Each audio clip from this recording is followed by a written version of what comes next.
The pinprick of light from the faulty fluorescent tube above Dr. Albright's desk was the only thing I could focus on.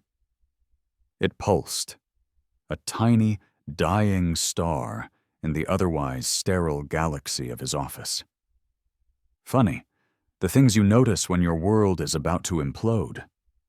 I'd been in countless meetings in rooms just like this, negotiating contracts, hashing out timelines for the latest construction project.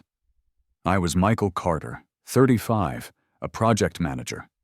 I managed things, I fixed things, I built things, but the tremor in Dr. Albright's voice as he shuffled papers told me this was something I couldn't manage, fix, or build my way out of.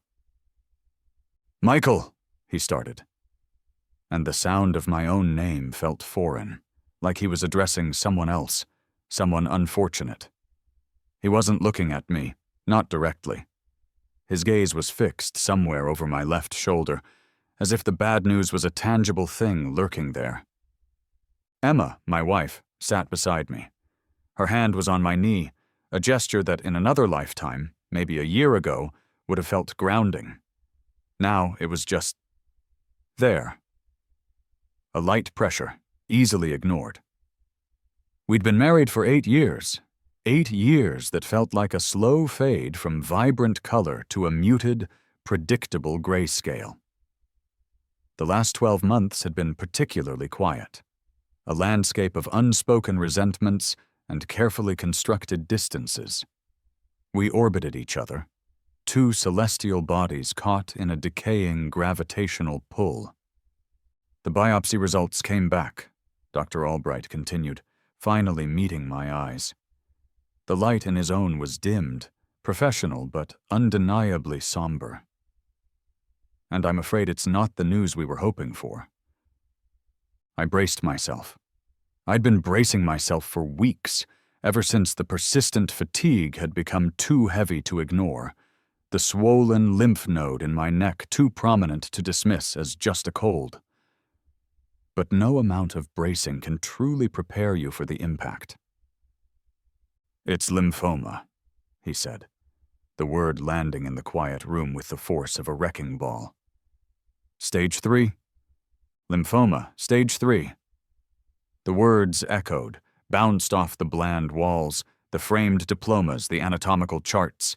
Cancer, the big C, the one you hear about, the one that happens to other people, other families. Not yours. Not you." Emma's grip on my knee tightened, her nails digging in slightly. I glanced at her. Her face was a mask of concern, her brow furrowed. "Stage 3? She repeated, her voice thin. What does that mean exactly?" Dr. Albright launched into an explanation, a torrent of medical jargon about cell types, treatment protocols, 5-year survival rates. I heard the words, but they didn't quite connect. It was like listening to a foreign language, the meaning just out of reach. My mind was stuck on stage 3. It sounded advanced, serious. Fear, cold and sharp, pierced through the initial shock. It wasn't a dramatic, heart-clutching fear, but a slow, creeping dread that settled in my stomach like a stone. My life, the one I'd meticulously planned and managed, suddenly felt incredibly fragile, like a poorly constructed building in an earthquake. In the days that followed, Emma was attentive. She scheduled appointments, scribbled notes during consultations, spent hours online, her brow furrowed in concentration as she researched lymphoma. "We're going to fight this, Michael," she'd say, her voice imbued with a forced cheerfulness that grated on my nerves. "You're strong. We'll get through it." We. The word felt hollow. When was the last time there had truly been a we? Before the silences had grown longer than the conversations? Before "I love you" became a rote recitation before sleep, devoid of its original warmth? I started treatment, a grueling regimen of chemotherapy that leached the strength from my body and the color from my world. The hospital became a second home, its antiseptic smell a constant reminder of my new reality. I was vulnerable in a way I'd never been before, stripped bare of my competence, my control. Each needle prick, each wave of nausea was a surrender. And through it all, I started noticing things about Emma. Small things at first. The way her phone seemed permanently attached to her hand, buzzing with messages at all hours. The hushed, hurried conversations she'd have in the other room, her voice dropping to a whisper if I walked in. The way she'd flinch, almost imperceptibly, if I reached for her phone to check the time. "Just work stuff," she'd say, a quick, dismissive wave of her hand. "Deadlines, you know how it is." I did know. I also knew the rhythm of her work, the usual ebb and flow of her projects. This felt different, urgent, secretive. But I was too tired, too sick, too overwhelmed to press it. The fight for my life consumed every ounce of my energy. The fear was a constant companion, but beneath it, a tiny, flickering ember of hope remained. I had to believe I could beat this. I had to. The first round of chemotherapy dripped into my veins, a cold, chemical promise of a battle. I lay in the recliner, the television droning mindlessly in the corner of the infusion room. Emma sat beside me, scrolling through her phone, her face illuminated by its pale blue light. She seemed miles away. I felt weak, a profound, bone-deep exhaustion settling over me. But as I closed my eyes, I clung to that flicker of hope. I had to get better. For myself, for whatever future was left. 3 months. 3 months of chemical warfare waged within my own body. My hair was gone, replaced by a persistent, itchy stubble. Food tasted like ash. But the scans showed the tumors were shrinking. A small victory, but a victory nonetheless. It was during this fragile upswing that the first red flag appeared, fluttering innocuously in a pile of mail. An explanation of benefits from our insurance company. I usually let Emma handle the bills, the paperwork. It was her domain, one of the few areas where our lives still neatly intersected. But that day, I was feeling a bit more like my old self, a flicker of the project manager who liked to keep tabs on things. I slit the envelope open, my eyes scanning the columns of codes and charges. Most of it was familiar. The chemotherapy drugs, the oncologist's consultation fees. But then, a few lines jumped out. Medications I didn't recognize. Names of drugs I'd never been prescribed.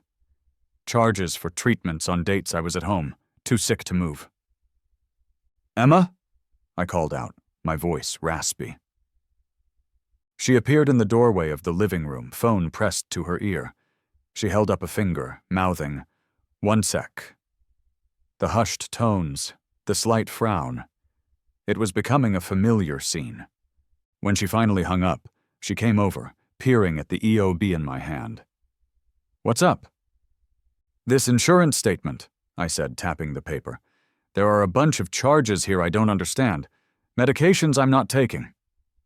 She glanced at it, a quick, dismissive scan. "Oh, that. Probably just an administrative error. You know how these insurance companies are. They mess things up all the time." She waved a hand vaguely. "I'll call them later and sort it out." Her nonchalance didn't sit right. It was too quick, too practiced. But the fog of my illness was thick, and arguing felt like an insurmountable effort. "Okay," I mumbled. "Just make sure they fix it. We're paying enough as it is." "Of course, sweetie. Don't you worry about a thing." She patted my arm, a fleeting touch, and then her phone buzzed again. "Gotta take this. Work." And she was gone, back to her hushed calls. Work. It was a welcome distraction. Even if I could only manage a few hours a week from home, my company had been incredibly supportive, and my boss, keen to keep me engaged, assigned me a new colleague to help transition some of my less demanding projects. His name was Jake. Jake was younger than me, maybe late 20s, with an easy smile and a surprisingly calm demeanor for someone in the high-stress construction world. During one of our first video calls, he noticed the thinness of my hair, the shadows under my eyes. "You doing okay, man?" he asked, his voice genuine. I hesitated, then found myself opening up, the words tumbling out, the diagnosis, the chemo, the fear. He listened patiently, nodding. When I was done, he said, "I get it. Not cancer, but I was in a pretty bad car accident a few years back. Broke a lot of bones. Months of rehab. Thought I'd never walk right again." He paused.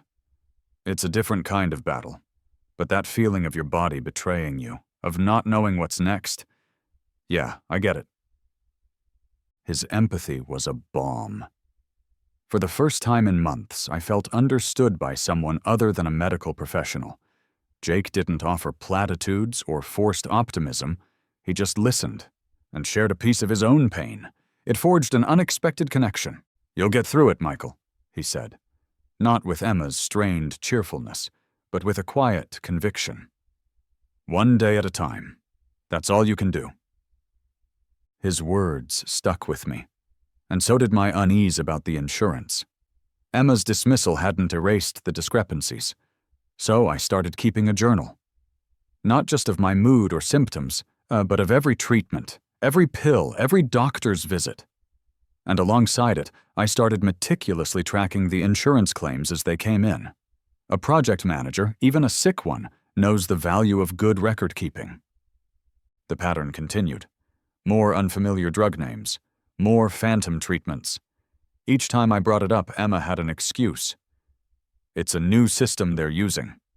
Or, "That's just the generic name for one of your meds." Or, "I already called, they said it's a backlog issue." Meanwhile, her time away from home increased. Her friend from work, David, was mentioned more and more frequently. "David needs help with a presentation."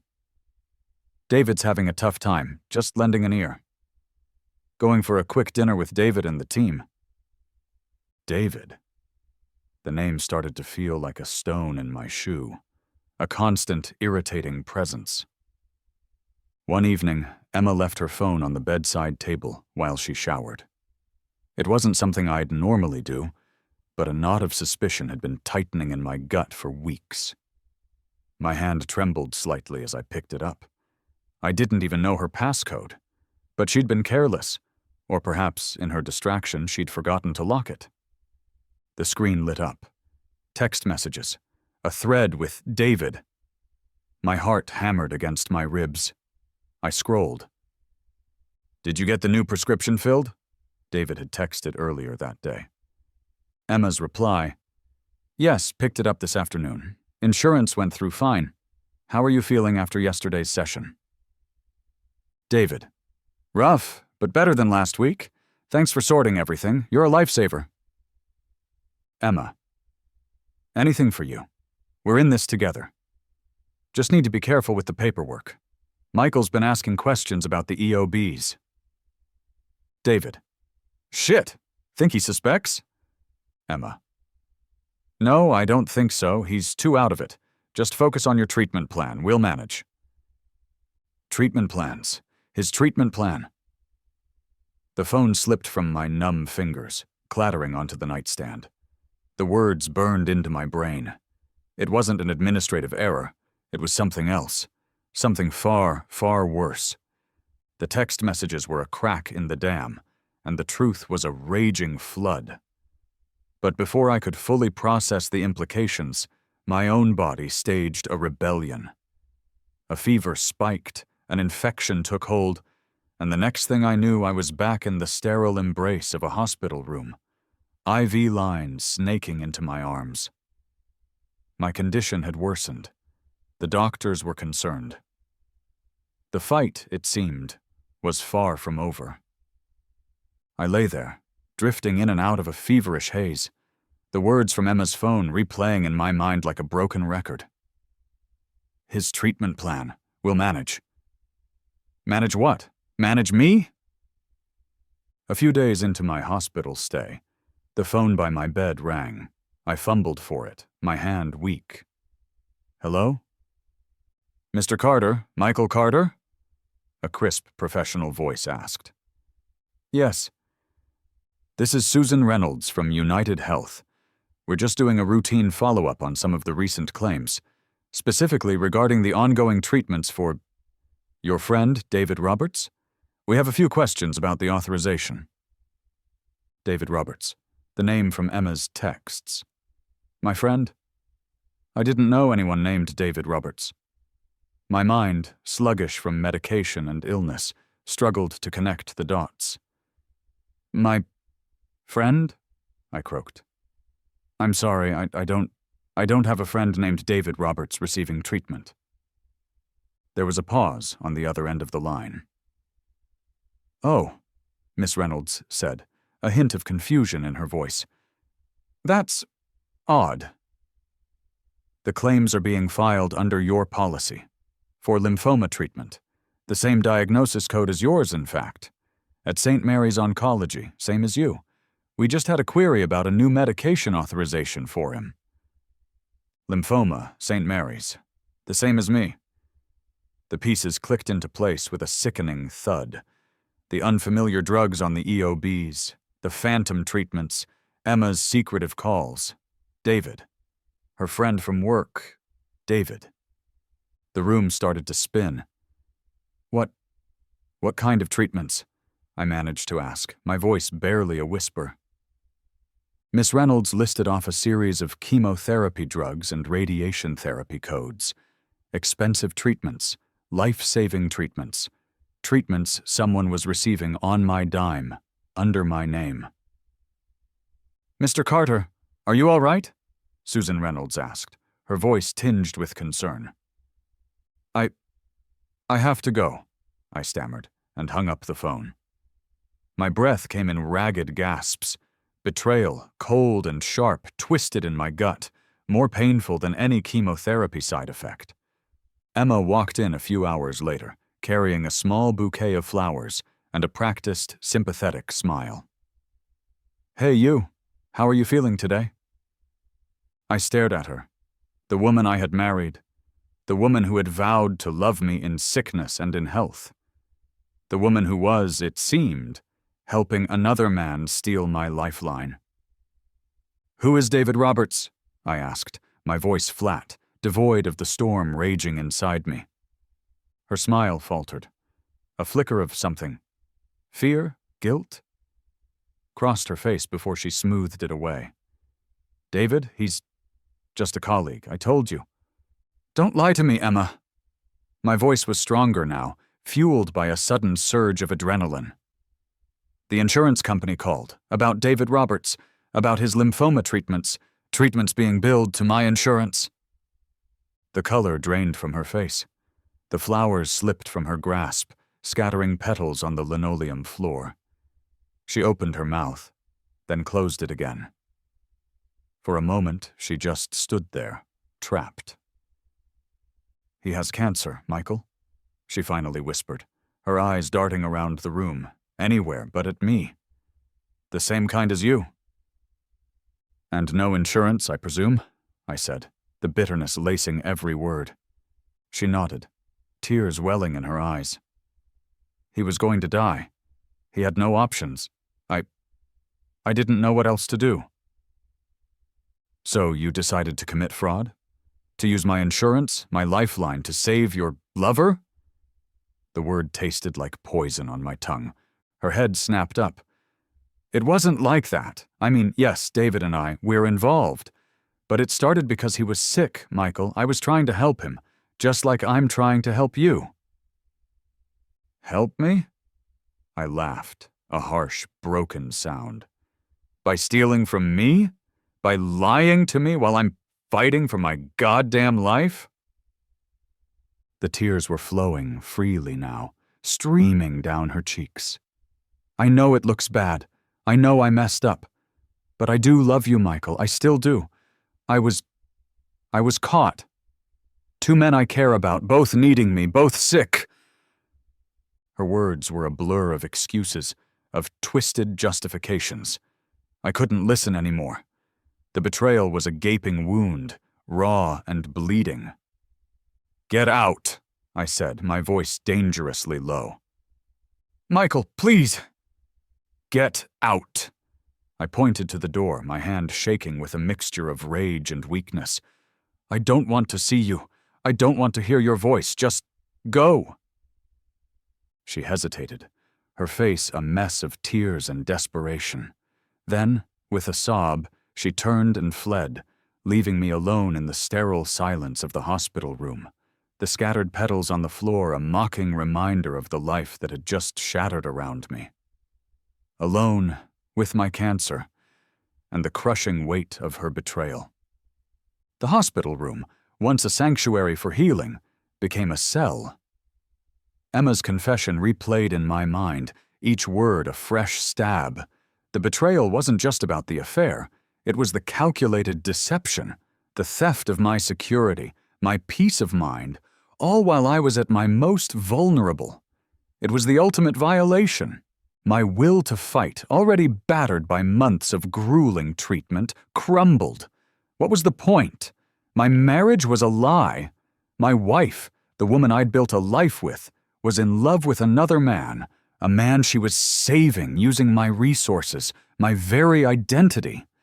The future I'd been clinging to, the one where I beat cancer and reclaimed my life, now seemed like a cruel joke.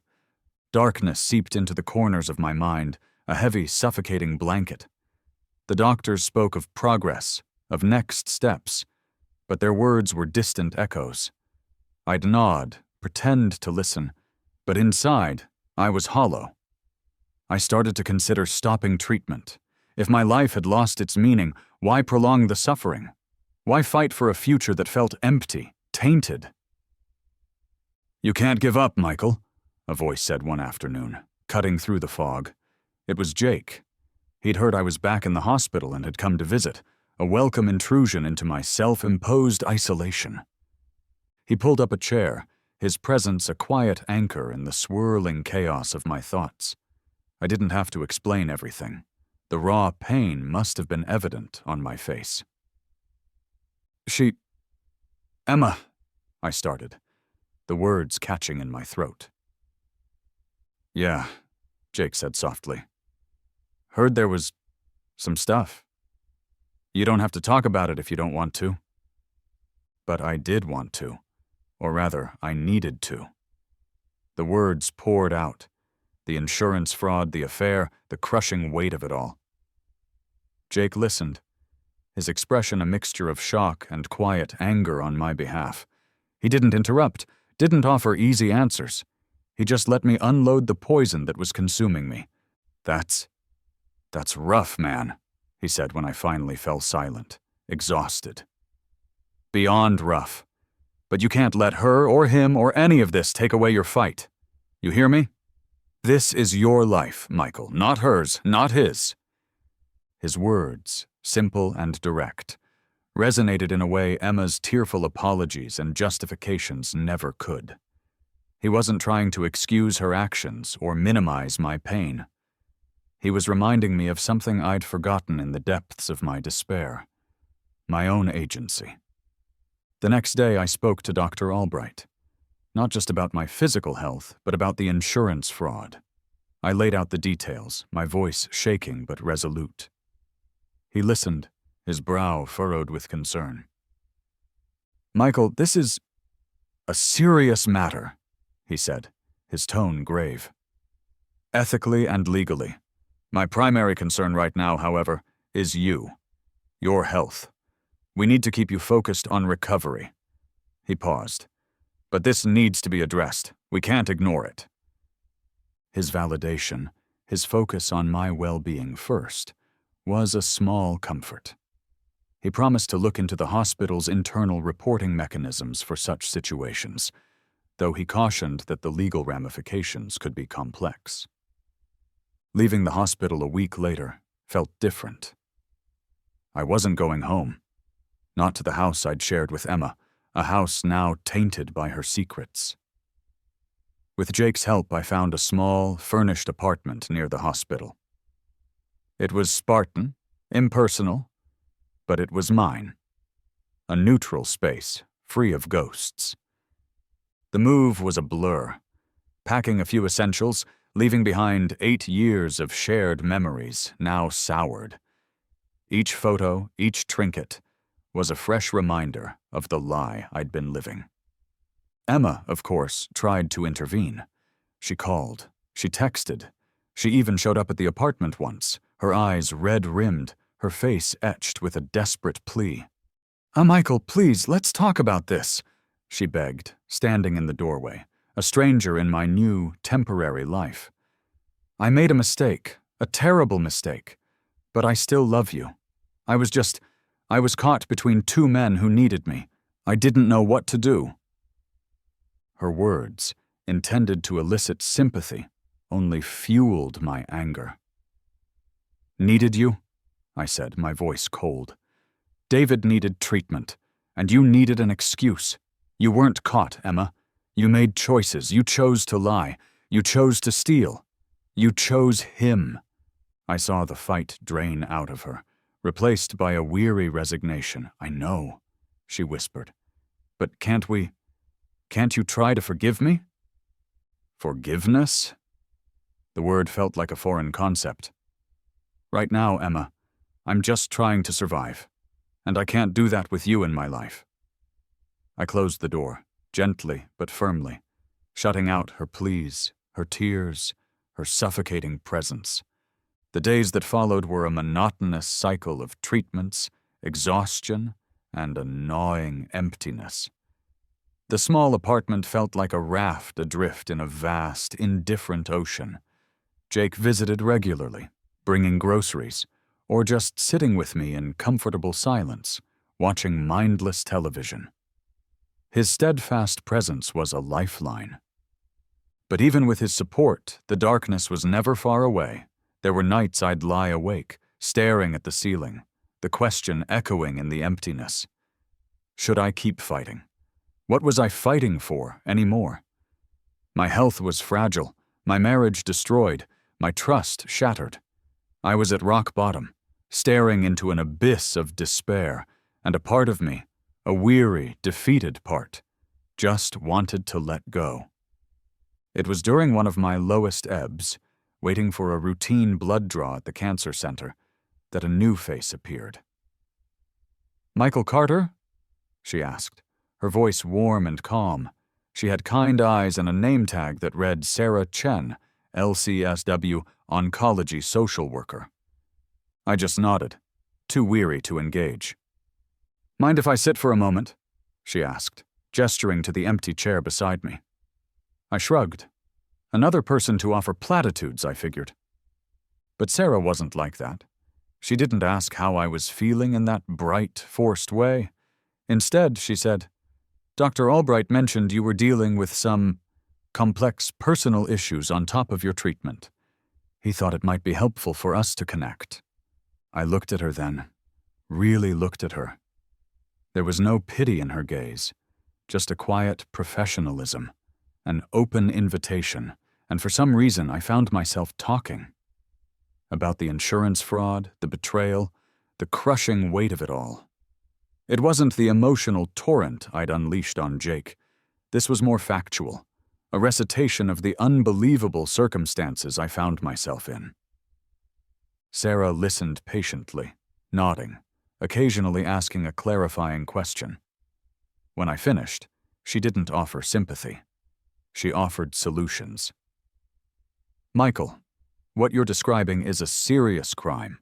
Insurance fraud has significant legal and financial implications, both for you and for the parties involved." She explained the steps I could take, the resources available. She talked about reporting the fraud to the insurance company's Special Investigations Unit, about consulting with a lawyer who specialized in such cases.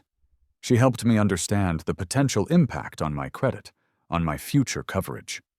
For the first time since uncovering Emma's deceit, I felt a sliver of control, a sense that I could do something beyond just reeling from the shock. Sarah became my navigator through the murky waters of bureaucracy and legalities. She also gently suggested therapy. "What you've been through, it's a lot, Michael. Betrayal on top of a serious illness. Talking to someone, a professional, could help you process it all. I was hesitant.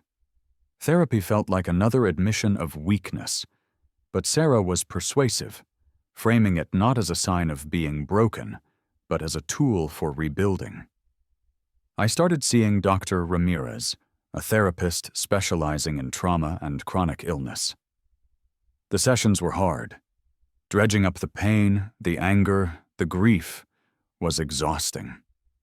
But slowly, incrementally, it started to help. Giving voice to the ugliness seemed to rob it of some of its power. The cancer center also had support groups. I'd always scoffed at the idea, picturing a circle of sad sacks wallowing in their misery. But Sarah encouraged me to try one, just once. Reluctantly, I went, and I found not misery, but a surprising camaraderie. People who got it. People who understood the fear, the exhaustion, the gallows humor that often came with a cancer diagnosis. I wasn't alone in my fight, even if my personal life had imploded. I started to form connections, tentative at first, then stronger.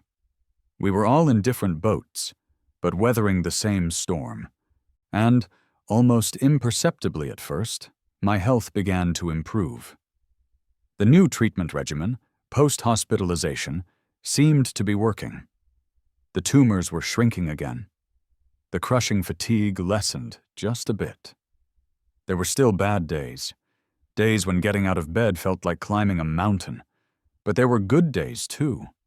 Moments of clarity, of energy, of hope. Jake was a constant. He'd drag me out for short walks when I was up to it, pushing me, gently but firmly, to re-engage with the world. "Revenge living, man," he said one afternoon, as we sat on a park bench, the weak spring sun on our faces. I looked at him, puzzled. "Revenge living?" "Yeah," he grinned. "The best revenge against everything and everyone who's tried to knock you down is to live well, to get healthy, to be happy. Don't let them win by letting yourself fade away." His words, blunt and a little irreverent, struck a chord. Revenge living. It sounded better than just surviving. It sounded active, defiant. I started setting small goals for myself. Finish this round of chemo, walk a little further each day, read a book, cook a real meal. Tiny steps, but each one felt like a victory, a reclamation of a life that had been hijacked. The legal and financial mess with Emma was still there, a looming shadow. But with Sarah's guidance, I was taking steps to address it, one phone call, one form, one consultation at a time. Then, one late afternoon, as the May sunlight slanted through the window of my small apartment, I got a call from Dr. Albright. "Michael," he said, and for the first time in a long time, I didn't brace for bad news. "The latest scans look good. Very good, in fact. The response to the treatment is better than we'd hoped." Tentatively positive news. It wasn't a cure, not yet, but it was a significant step forward. A tangible sign that the fight, my fight, was worth it. As I hung up the phone, a small, unfamiliar feeling blossomed in my chest. It wasn't happiness, not exactly. It was something quieter, more resilient. It was hope, taking root again in the barren landscape of my life. The tentatively positive news was a buoy in a stormy sea. It didn't stop the waves of legal and emotional turmoil from crashing over me, but it gave me something to cling to. Sarah, my social worker, had given me the name of a lawyer, a Miss Anya Sharma, who specialized in insurance fraud and healthcare-related cases. Armed with my meticulously kept journal and a folder thick with EOBs and Emma's incriminating texts, I scheduled a consultation. Miss Sharma's office was sleek and modern, a stark contrast to the sterile environment of the hospital or the depressing neutrality of my temporary apartment. She listened intently as I laid out the sordid tale, her expression unreadable. When I finished, she leaned back in her leather chair, her gaze sharp.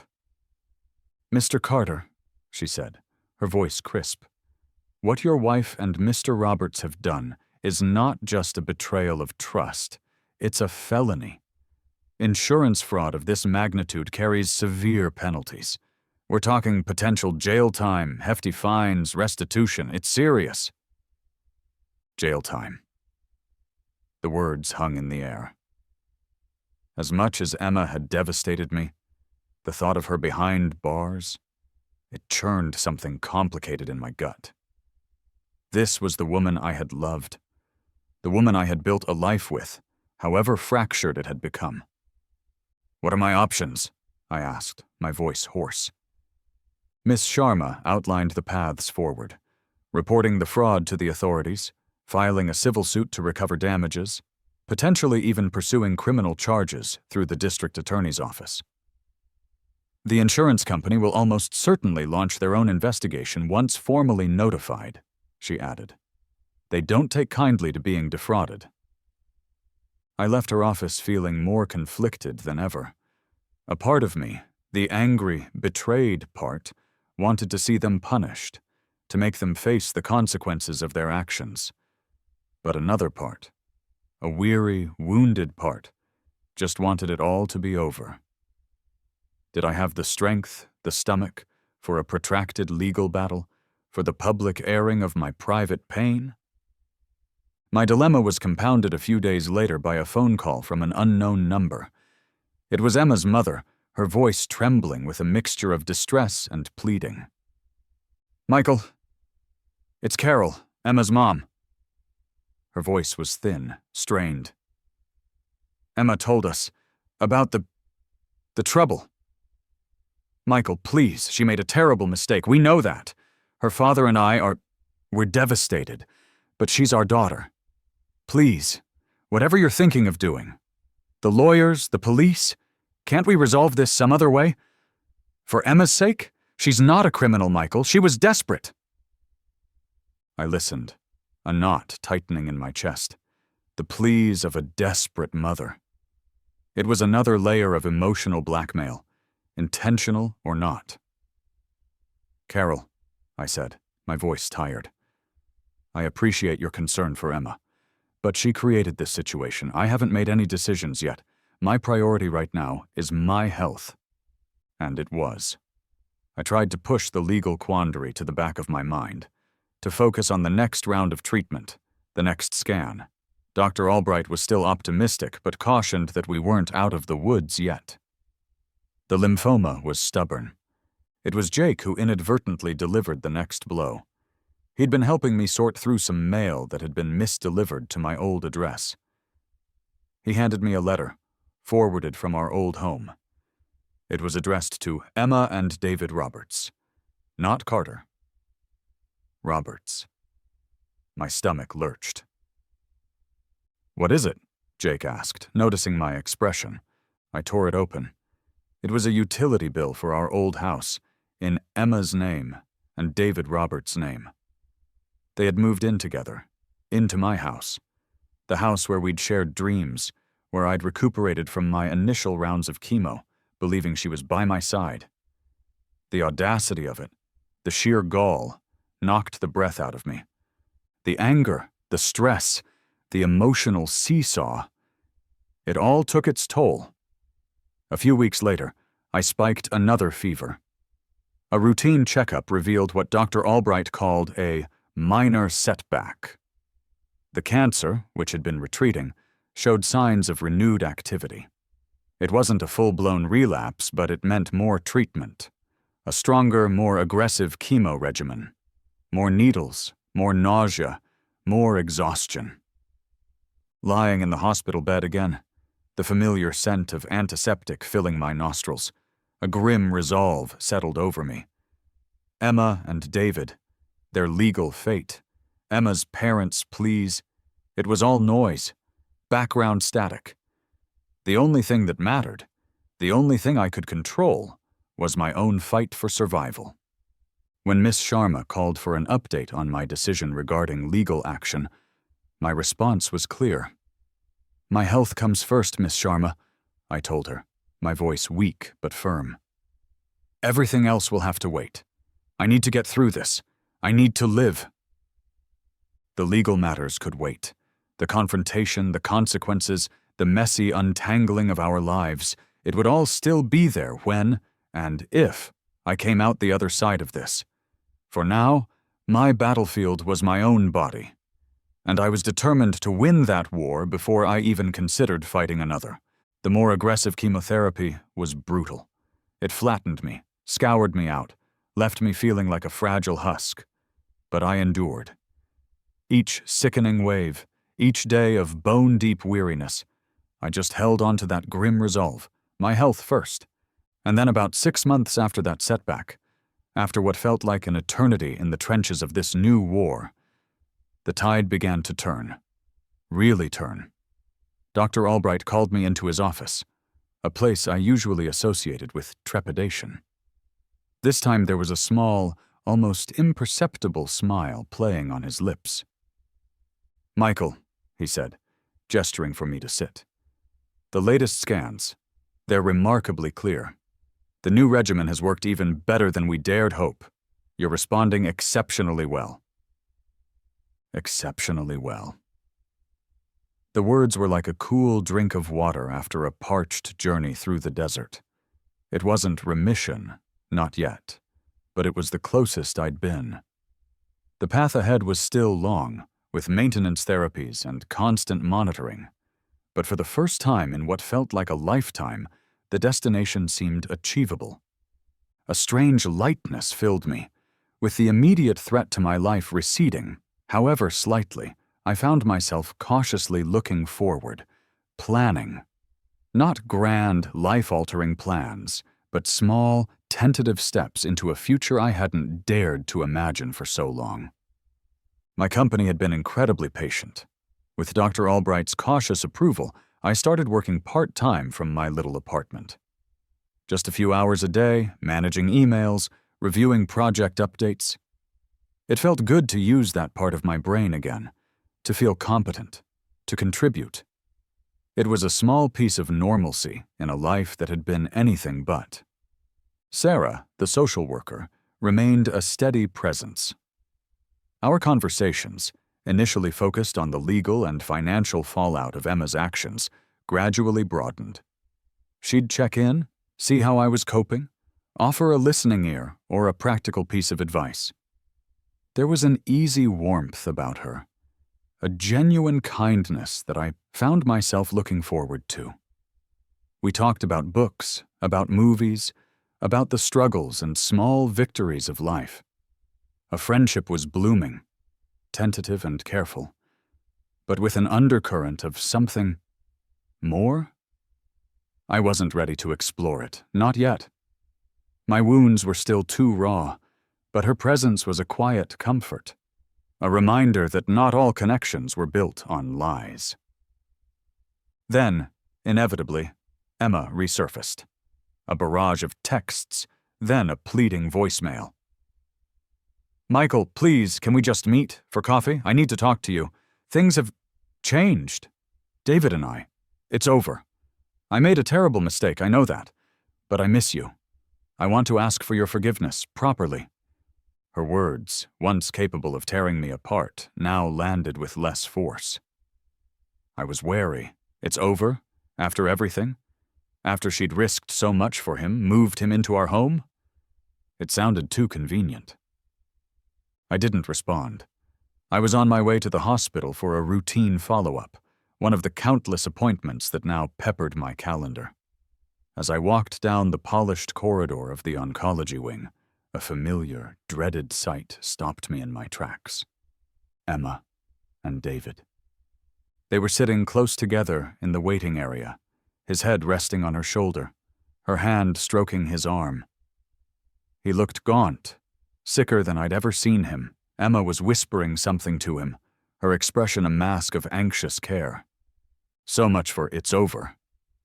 The lie was so blatant, so pathetic, it was almost comical.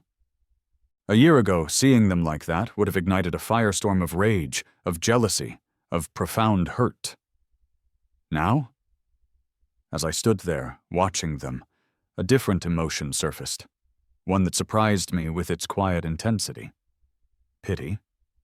Pity for Emma, trapped in a cycle of her own making, her life now revolving around another sick man, another web of potential lies and desperation. Pity for David, his body clearly failing him, his stolen treatments ultimately not enough. They looked small, desperate, and utterly irrelevant to the life I was slowly, painfully rebuilding. I turned and walked away, unseen. There was no anger, no urge to confront them. Just a profound sense of detachment. They were figures in a past I was actively moving away from. Later that day, sitting in my quiet apartment, the sun setting outside my window, I realized something profound. The rage had finally begun to dissipate. The sharp edges of the betrayal were starting to dull. It wasn't forgiveness, not yet, but it was a kind of peace, a realization that their actions, their choices, no longer had the power to destroy me. I was moving on, emotionally untethering myself from the wreckage they had created.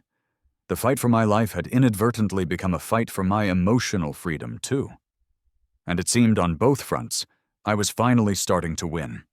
The months that followed were a slow, steady climb out of the abyss. The promising news from Dr. Albright had been a turning point, and with each passing week, I felt a little more like my old self, or rather, a new version of myself tempered by fire, etched with scars, but undeniably stronger. Finally, the day arrived, my last scheduled round of chemotherapy. As the final drops of the toxic, life-saving fluid dripped into my vein, a wave of emotions washed over me. Relief, exhaustion, and a profound, quiet gratitude. I had made it. I had survived. A week later, I was back in Dr. Albright's office for the post-treatment consultation. He smiled, a genuine, warm smile this time. "Michael, the scans are clear. As clear as we could ever hope for. You're in remission." Remission. The word was a symphony. "This is excellent news, Michael," he continued, his tone becoming more serious. "Your prognosis is very good, but, as you know, with lymphoma, there's always a possibility of recurrence. We'll need to monitor you closely. Regular checkups, scans, vigilance will be key." I nodded, understanding. This wasn't a neat, happily ever after ending. Cancer leaves an indelible mark, a lingering shadow of uncertainty.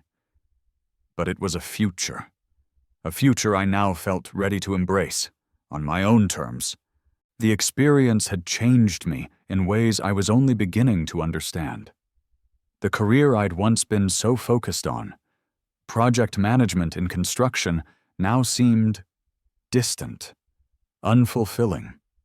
My own journey through the labyrinthine healthcare system, the moments of fear and confusion, the kindness of strangers like Sarah, and the frustrating impersonal nature of it all, it had ignited something new in me. A desire to help others navigate that same terrifying landscape. "I'm thinking of a career change," I told Jake one afternoon. We were at a local park, me slowly rebuilding my stamina with short walks, him patiently keeping pace. "Oh yeah? To what?" he asked, curious. "Patient advocacy," I said. "Or something in healthcare administration. I want to make the system better, less intimidating for people who are already going through hell." Jake grinned. "Man, that's awesome. You'd be great at it. You've got the empathy, and God knows you've got the first-hand experience." His encouragement, along with Sarah's quiet support, solidified my decision. I started researching programs, looking into online courses and certifications. The prospect of a new purpose, a new direction, was invigorating. Rebuilding my physical strength was a slow, arduous process. The chemotherapy had ravaged my body, leaving me weak and deconditioned. I started physiotherapy, pushing myself through exercises that felt impossibly difficult at first. But with each small improvement, an extra lap around the park, a little more weight lifted. My confidence grew. Exercise became not just a way to heal my body, but to reclaim it. My friendship with Sarah deepened. We'd meet for coffee, our conversations flowing easily from my recovery and career plans to her work, her passions. There was a gentle humor about her, a sharp intellect, and an unwavering compassion that I found increasingly drawn to. The tentative more I'd sensed before was still there, a quiet hum beneath the surface of our friendship. Neither of us pushed it. It was enough for now to have her steady, supportive presence in my life. One crisp autumn morning, a thick manila envelope arrived in the mail. My heart gave a familiar lurch. It was from Miss Sharma's office, the divorce papers. Emma had finally filed. I sat at my small kitchen table, the papers spread out before me.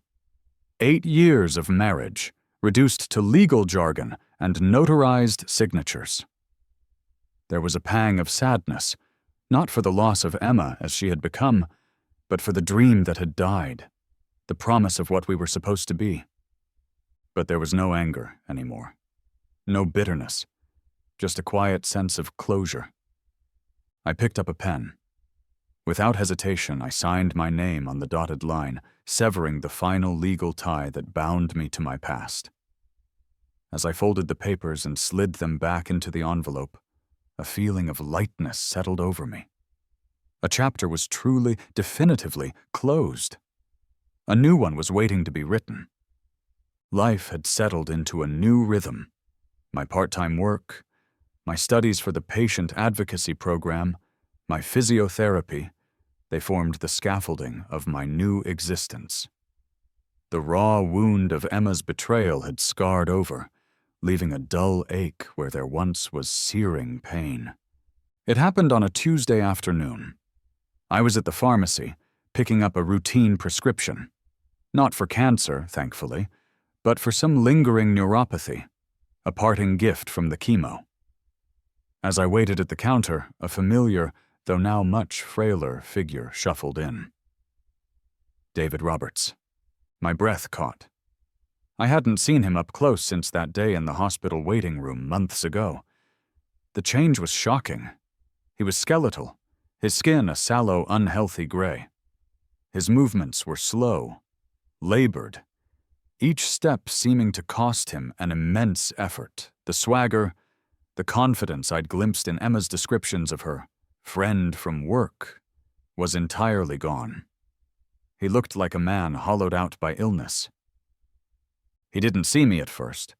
He was focused on the pharmacist, his voice a weak rasp as he asked for his medication. Then, as he turned from the counter, his eyes met mine. A flicker of recognition, then fear, then a profound weariness settled in his gaze. He looked like he wanted to disappear, to melt into the linoleum floor. "Michael," he said, his voice barely audible. I just nodded, a strange calmness settling over me. There was no anger, no surge of adrenaline, just a quiet, detached observation.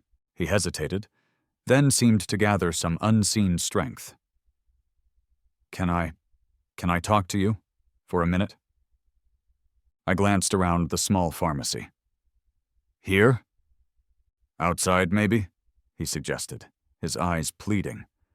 I found myself agreeing, more out of a sense of curiosity than anything else. We stepped out into the pale afternoon sun. He leaned heavily against the brick wall of the pharmacy, his breathing shallow. I wanted to apologize, Michael," he began, his voice strained. What I did, it was wrong. Terribly wrong. I know that." He paused, struggling for breath. "I was desperate, and I truly love Emma. I still do. That's not an excuse, but—" I listened, my expression neutral. His words, his confession of love for the woman who had been my wife, barely registered on an emotional level. It was like listening to a story about people I didn't know. "The insurance. Emma told me it was sorted. that it wouldn't affect you," he continued, fumbling for words. "I was so sick, I didn't question it. I should have. I know I should have." A faint, ironic smile touched my lips. "It affected me, David." "I know, God, I know." He looked down at his hands, which were trembling. I wanted you to know I'm sorry. For my part in it." I looked at him. Really looked at him. At the desperation in his eyes, the fear, the undeniable shadow of death that clung to him. And I made a decision. One that had been forming in the back of my mind for months, ever since I'd chosen to focus on my own survival. "I'm not going to pursue legal action, David," I said, my voice quiet but firm. "Against you or against Emma?" Relief, so profound it was almost painful to watch, washed over his face. Tears welled in his eyes. "Thank you," he choked out. "Michael, thank you. You don't know what that means." "I'm doing it for me," I clarified. "Not for you, not for her. I need to move on. A legal battle. It would just keep me tethered to the past. I'm choosing to let it go." He nodded, seeming to understand. Then, a shadow crossed his face again. "Emma, she left me," he said, his voice barely a whisper. "A few weeks ago, when the doctors said there was nothing more they could do for me. She said she couldn't watch me die." The irony was bitter. Emma, who had claimed to be caught between two sick men, had ultimately abandoned the one she'd risked everything for, once his prognosis became dire. There was no satisfaction in his words, no sense of vindication. Just a deep, weary sadness for the whole sorry mess. For the lives ruined, the trust shattered. "I'm sorry to hear that," I said, and I meant it in a detached, impersonal way. He tried to offer a weak smile. "Yeah, well, karma, I guess." He pushed himself off the wall, swaying slightly. I should go." "Take care of yourself, David," I said, the words automatic. He just nodded, then turned and shuffled away, a broken man disappearing down the street. I watched him go, a figure receding into the cityscape, and as he disappeared from view, I felt a final chord snap. There was no triumph, no lingering anger, just a profound sense of release. I had faced one of the architects of my pain, and I had walked away, not with hatred, but with a quiet determination to build a life free from the shadows of their making.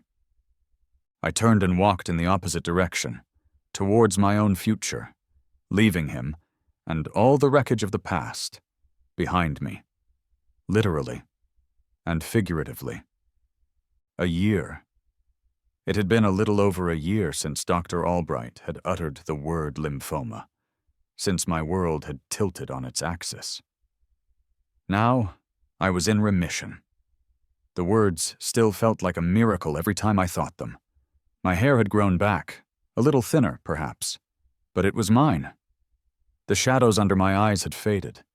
I was still careful, still attuned to every twinge and ache, but the fear no longer held me captive. My classes in healthcare administration and patient advocacy were well underway. I found the material fascinating, absorbing it with an eagerness that surprised me. Each lecture, each assignment, felt like a step towards a future where I could make a tangible difference, transforming my own ordeal into something meaningful for others. And then there was Sarah. Our friendship, nurtured through months of shared confidences and quiet support, had blossomed into something more. We'd started dating, cautiously at first. Dinners at quiet restaurants, walks in the park that lingered longer, conversations that delved deeper. There was an ease between us, a comfort that felt blessedly normal after the chaos of the past year. With Sarah, there were no secrets, no hidden agendas. Just honesty, warmth, and a shared hope for what might be. Life was finding a new, steadier rhythm. until an email landed in my inbox, an unwelcome ghost from a past I thought I'd laid to rest. It was from Emma. "Michael," it read. The subject line simply, "Please. I know I have no right to ask anything of you, but I desperately need to talk. To see you. Just once. There are things I need to say, things I need you to know. Please, Michael. It's important." Her words stirred a familiar unease. My first instinct was to delete it, to ignore her, just as I had her previous attempts at contact. But something in the tone, a raw desperation, gave me pause. David's revelation that she had left him when his condition worsened echoed in my mind. What could she possibly want now? I talked it over with Sarah, laying out my hesitation, my weariness at the thought of dredging it all up again. "You don't owe her anything, Michael," Sarah said gently, her hand covering mine. "You need to do what feels right for you, what protects your peace." Her words, as always, were wise. I spent a few days considering it. A part of me, the part that was still healing, wanted nothing to do with Emma.